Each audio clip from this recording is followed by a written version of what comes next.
Quickly. Settle down. All right, listen up. Good morning, Marines. Lieutenant Scott Gorman of the United States Colonial Marine Corps, played by William Hope, was a seemingly simplistic character who added great depth to the narrative of Aliens. His story arc and actions demonstrated during the film could be summarised as a mixture of poor leadership, incompetence, naivete and inexperience. Even though towards the end of their deployment on LV-426 he was able to present a contrasting display of heroism and redemption which could have signified growth in a person who deep down desired to do well by his troops. But perhaps these are merely surface observations, and in fact there was a deeper meaning to the tragic events that unfolded at Hadley's Hope under his leadership, and one that profoundly connects to Weyland-Yutani's nefarious goals, operating within the vast shadow of the oppressive corporate military complex. Therefore, in the realm of hypotheticals and with the spirit of open-mindedness and intrigue, I propose to you that Lieutenant Gorman may have been compromised all along. Either that, or he was inept only by appearance, suggesting his show of inexperience was simply a facade. Therefore, ensuring the mission proceeded in a way that only benefited Carter Burke and the company. In return, a promise of a reward might have been offered for overseeing this sacrificial red herring mission to Hadley's Hope. Or was he compromised in some fashion? Did his peers or higher-ups have dirt on him, possibly blackmail connected to an embarrassing past event or a criminal charge that would force him to accept a seemingly routine mission to investigate the loss of contact with an off-world colony, and one that was already firmly in Weyland-Yutani's grip?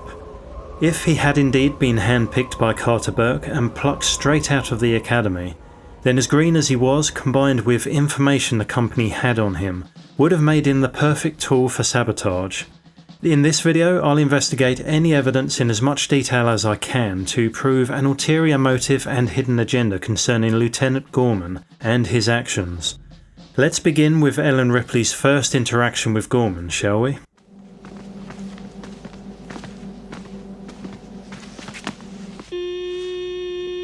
In this scene, we are introduced to the young lieutenant for the first time.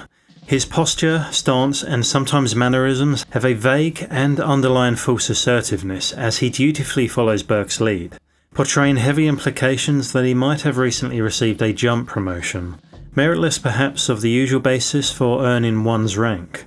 Indeed suspicious, but a high-ranking frontline position nonetheless. Arguably, if such a conspiracy existed, then it is an opportunity that would afford Gorman and Burke better assurance over the company's secretive priority objectives. His first interactions with Ripley reveal him to be very by the book, as somewhat rigid whilst displaying hints of unsteadiness, traits that would later cost him the respect of the Marines who would have been used to more experienced leadership and camaraderie. Notice how Gorman takes back seat in this early conversation, whilst Burke begins to ply Ripley with basic facts in very much the style of a company policy spokesman, whilst remaining loyal only to himself and being careful not to say too much. Ripley, still traumatised from her previous encounter, the 57-year hibernation period and a series of nightmarish dreams, reacts dismissive and abruptly, indicating early signs that this natural-born survivor may prove to be more than a match for the corporate snake. This is the moment when Burke first shows signs of his manipulation skills, hidden behind a thin layer of meek charm and unassuming looks. I work for the company, but don't let that fool you. I'm really an okay guy. Despite his manners and appearance, his tactics are quite calculating and ruthless, however.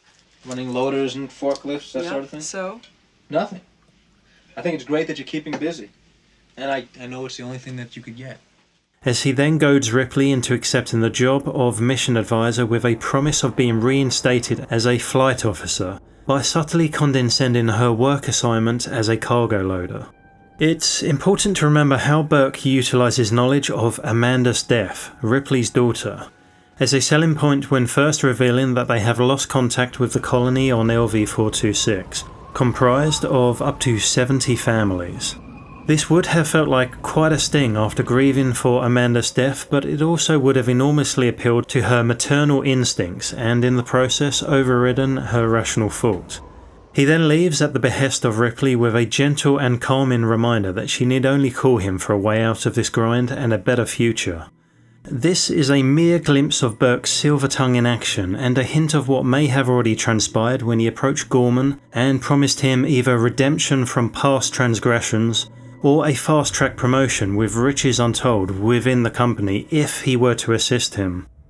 As we progress to scenes on board the USS Sulaco, Gorman maintains his distance from the troops, further feeding this theory. This is first noticed by Corporal Hicks. Looks like the new lieutenant's too good to eat with the rest of us, Grunts. After it is revealed to Ripley that Bishop is a synthetic, or to be linguistically sensitive, an artificial person, notice how Burke tries to downplay the significance of this information by shrugging off her hysteria as a baseless reaction to the Nostromo synthetic Ash, being accused of simply malfunctioning. Knowledge obtained from Mother on board the Nostromo detailed precisely what the company's priorities were 57 years ago, when Special Order 937 was implemented, and this must have been still fresh on Ripley's mind if nobody else's. Gorman remained silent and passive throughout so as not to interfere with Burke's ability to keep a lid on crucial details pertaining to the company's prior agenda on obtaining a specimen. Information that could jeopardize their current mission, or more precisely, Burke and Gorman's payday. Gorman's complete lack of interest in getting to know the men under his command, Hudson, sir. He's Hicks. and at times even getting their names wrong, was always seen as a weakness in his ability to lead a battle-hardened Marine assault unit and command effectively. I won't argue that he wasn't inexperienced and unsure in tense situations, but it's very likely that he knew his role in this operation and its potential human cost very well. Perhaps it was his conscience and deep-rooted sense of decency and morals that dictated his antisocial and aloof behaviour to the troops in an effort to avoid feelings that could ruin him if he ever let compassion and altruistic tendencies override his obligation to serve Burke. Another interesting aspect of this operation that makes me somewhat cynical is how the Marines were never briefed on the mission before departure from Gateway Station. Gorman's details to the soldiers who would put their lives at risk for this vaguely detailed bug hunt with the potential to rescue some juicy colonist daughters from their virginity were sparing and dangerously uninformative during the last-minute briefing as they neared their destination.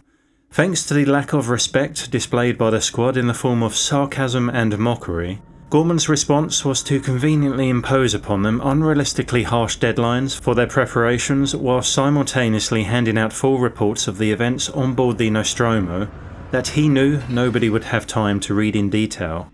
This punishing retaliation from Gorman may have been resting in his mind, waiting to be used as a tactic if needed. After all, he ensured this outcome with his attitude towards his subordinates, presenting himself as an outsider and failing to inspire confidence. Unless these last-minute orders and delayed Nostromo record details could have been communicated under the guise of standard protocol via Burke, with Gorman following them without fully understanding their implications or choosing to ignore the ethical considerations it would have on the mission and its risk assessment. During the combat drop down to the surface, Gorman begins to sweat profusely while showing signs of fear and discomfort. The act is over during these moments of intense pressure, and the rest of the crew notices his true colours. He is forced to reveal that out of 40 combat drops, only 2 were not simulated, further undermining his credibility once more to the squad. It may be fair to say that thus far his intentions do appear to coincide with Burke's scheming to bring an embryo back home for the science division. That being said, his sheer inexperience and inability to handle pressure Total brain lock. may have also driven him to conflicted thoughts during these moments of panic and in the process created some cognitive dissonance, which would have been mistaken by the rest of the crew for combat nerves. Simply put, these pressure situations might have caused him to have feelings of doubt and regret, as the disturbing realization starts to set in as a stark reminder of just what he has become involved in. We can detect early signs of conflict between Gorman and Ripley that begin only as a minor dismissive attitude towards her warnings and advice, Wait a minute. It's not The secure. area is secured, Ripley. First team, head but for- also as a way of keeping her in check, especially when given the lingering background presence of Burke, always watching and listening to every detail. Between the wonder and delight of Burke's reaction to encountering a couple of live specimens unmistakably matching Ripley's description of the embryo carriers, and then there is the contrasting facial response from Gorman, I can only imagine that the lieutenant was experiencing feelings of surprise and relief at finding the required life form so early into the mission, and without risk to anyone's life thus far. Little did he know at this stage how pivotal those two containers would become in Burke's uncompromising efforts to appease the company with a perfect and intact embryo. Or was Gorman loosely aware of what might be needed from him down the line? An unforgivable act for which, from a moral standpoint, there would be no coming back. I have to believe that, unlike Burke, Scott Gorman's character and morals have always been righteous at the core, so when discovering the location of the colonists, with the possibility of some still being alive, would have spoken to his honour. A positive outcome in all this mess and a chance to kill two birds with one stone, so to speak, might have strongly appealed to his sensibilities. Unfortunately, due to his eagerness to rescue these families, as well as his requirement to aid Burke in bringing the two specimens back through Interstellar Commerce Commission quarantines, he would ultimately let his team down once more by naively assuming that the Marines were more than capable of dealing with the largely unknown alien threat. But more importantly, failing to do his due diligence in properly surveying and analysing the surrounding architecture before deploying his Marines. It's pretty evident that when Ripley explains to Gorman that gunfire from their rifles might cause a thermonuclear chain reaction under the primary heat exchangers, his response is sincere, hence his stumbling demonstrates that these high-pressure decisions are quite new to him. It may be that in Burke's grand plan to handicap the Marines, he realised he might not be able to rely on Gorman's capabilities alone, or rather lack of. It's highly feasible that he desired Ripley to be present as an advisor for this very reason, knowing that if there was contention between the two in question, whom he had both hands selected by the way, then it would certainly favour him to exploit this relationship and, as a result, try to play them off one another in an effort to suit his needs. After all, accusations and distractions would only serve to keep his true agenda hidden. What happens next becomes the height of Gorman's cognitive collapse, as he unknowingly accomplishes exactly what he was brought here to do.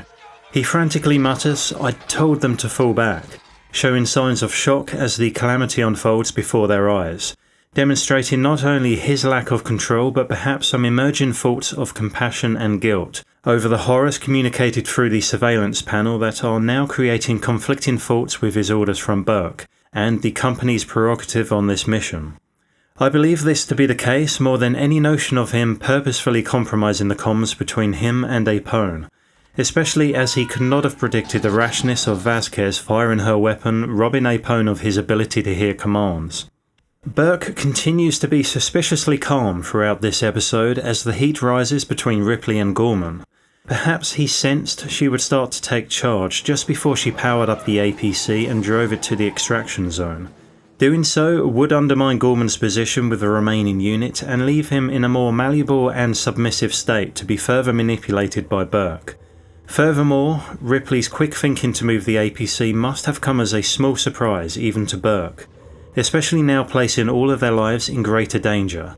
But then again, high risk can sometimes equal high rewards if the price is right, huh? During the hours that Gorman remains unconscious in the infirmary due to an accident he has inside the APC, Ripley learns from Bishop about Burke's strong intent to smuggle the only two living specimens that sleep inside their stasis containers through the strict controls placed on biological items by the ICC, suggesting perhaps there was another governing body present that even the company had to comply with said rules and regulations. She also reveals her findings from the colony logs that indisputably paint Burke in the worst of light. These logs detail specific orders from him that had colonists sent to the derelict ship containing eggs by his request. After a heated dispute involving threats of legal action thrown against him, Burke is left with no other choice but to up the ante as the stakes have suddenly grown severely high in this once-in-a-lifetime opportunity to make a name for himself. And this would not stand. The definitive moment in this theory which depicts one individual as ruthless, cruel and greedy, and the other his pawn, is when Gorman finally awakens and emerges from the infirmary with Burke closely in tow. It is unknown exactly at what length they were able to talk after regaining consciousness and the specifics of what might have been discussed during this brief encounter. But I would assume, based on the fragile situation the survivors were in, surrounded by countless xenomorphs and the dwindling time factor for a second pickup attempt, on this occasion directly from the orbiting Sulaco. I'd imagine many alarming topics might have arisen, and further scheming taking place, creating a few possible scenarios and opportunities for them to succeed in their plan. The least likely, as I would interpret the current circumstances, is that Burke congratulates Gorman for his force and convincing display of buffoonery back on board the APC during the rescue mission, but now requires something more delicate and precise from the man. No doubt the pressure is on full throttle now for Gorman as he is asked to aid Burke in the unthinkable. But I'm more inclined to believe that his previous behaviour and actions in the processing station were shamefully authentic, and his poor decision making that cost the lives of many Marines was fundamentally the result from a lack of actual combat experience. From everything we have learnt pertaining to Burke, it would only be fitting if his method of convincing Gorman to help release the two living facehuggers into Ripley and Newt's resting quarters inside the infirmary was to persuade him with cunning and deceitfulness rather than threats. In his physical and mental condition, it would be wiser to soothe his ears with notions of how in the corporate military complex, officers like Gorman might face less accountability for their actions, especially if they were to wisely serve company goals above all else.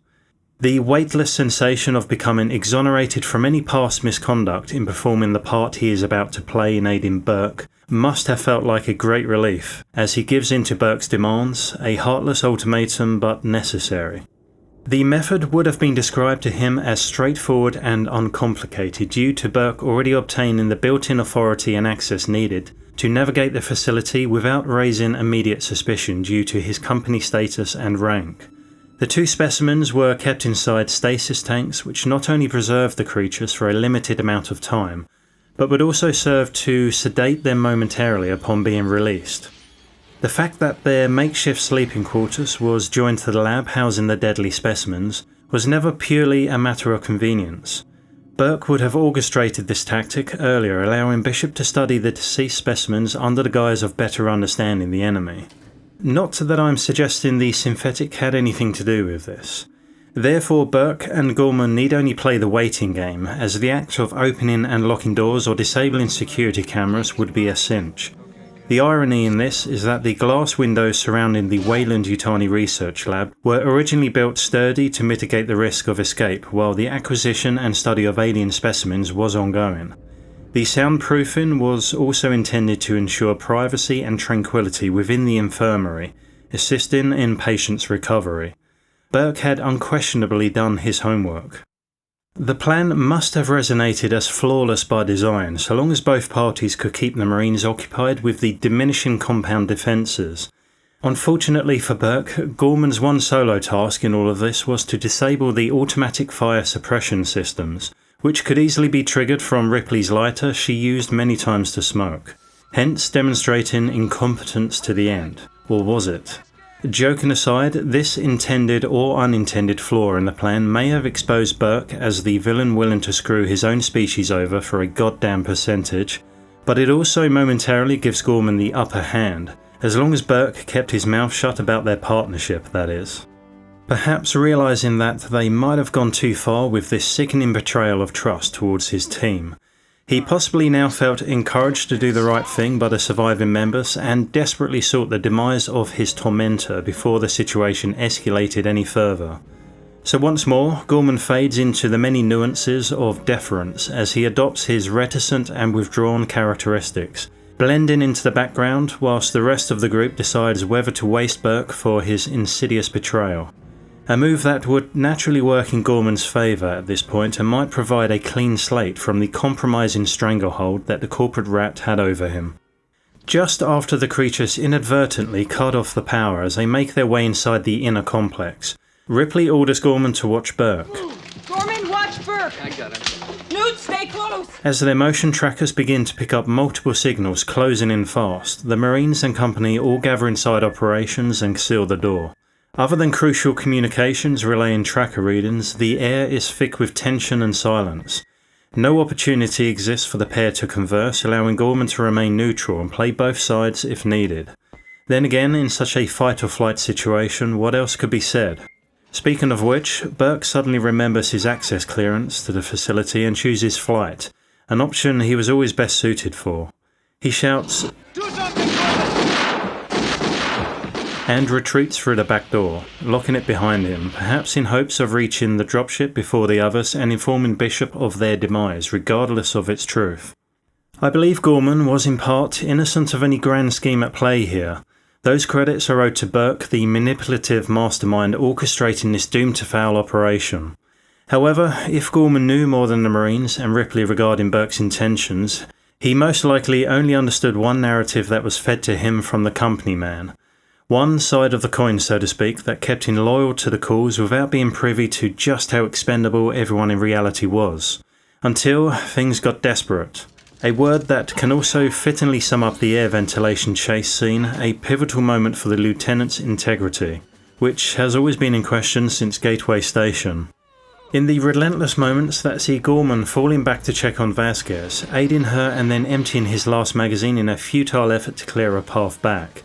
His courage is no longer in question, and seeing no other choice than being cocooned and impregnated, he resigns himself and Vasquez to a hero's death, perhaps in part knowing the debt he owed her after the loss of Drake, her partner in crime for want of a better word. As Gorman's story concludes with themes of redemption, honour and duty, even if he still manages to exhibit one final act of sabotage from beyond the grave in sending Ute to her ruin.